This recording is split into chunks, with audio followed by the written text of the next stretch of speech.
Hello everyone and welcome to the Gathering Stone.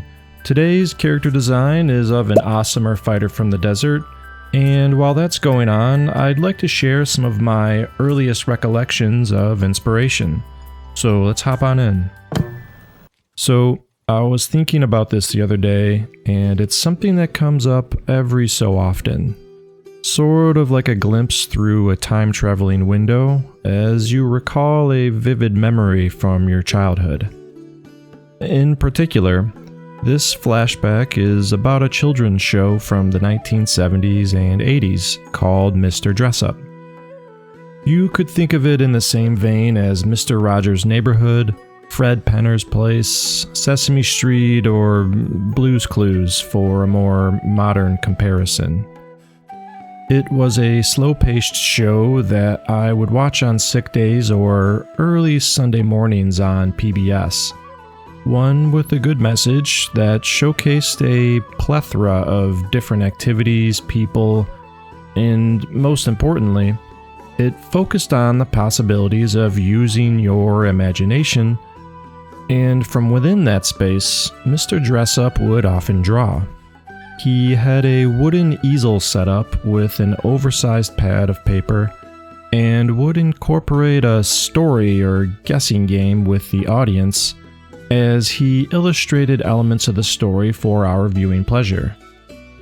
Now this is what I remember most about the show. I was always, and in some ways still am, captivated while watching him draw.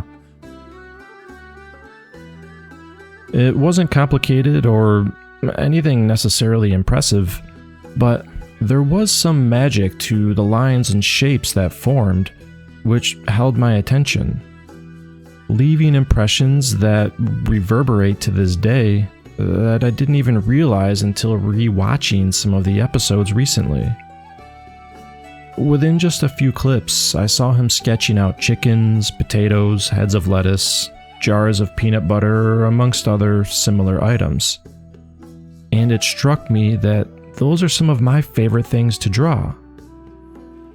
Which I find incredible that part of my inspired motivations to this day have been laying within my subconscious for 30 some odd years now. And that my brain has been building these layers almost every time I let similar feelings wash over me.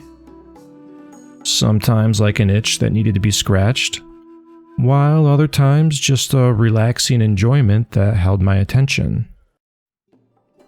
And it's funny, or maybe foolhardy of me, to have thought that most of my current direction was influenced by more recent discoveries, education, and experience. Because even though I've only been taking this creative side of me seriously for about, give or take, 10 years now, it's been a lifetime of influences and sketching that sort of dictate what I find satisfaction and enjoyment in while illustrating today. As I remember what I've said in previous videos of building up, then stripping away the unnecessary.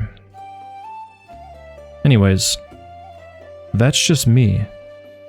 I'm sure it's different for all kinds of people. Maybe you're a more left-brained person, but found a kinship in the order of operations that drawing can bring to your life. So you've pursued it from a more adult perspective, learning and working hard every day instead of it coming a bit more naturally. Or perhaps being creative is more like a long-lost friend that you've set aside for any number of reasons, and are finding yourself drawn back to it by a hit of inspiration for that sense of relief or satisfaction. Whatever the reason, I think the whole point of this video is to remind you that your brain is always cataloging, even if you're not aware of it. So take the time to check in with your thoughts, and maybe you'll recall something from your past that inspires you as well. Much like Mr. Dress-Up has done for me. That's it for this week. Thanks for watching. As always, I'm Benjamin, and I look forward to seeing you in the next one. Good night.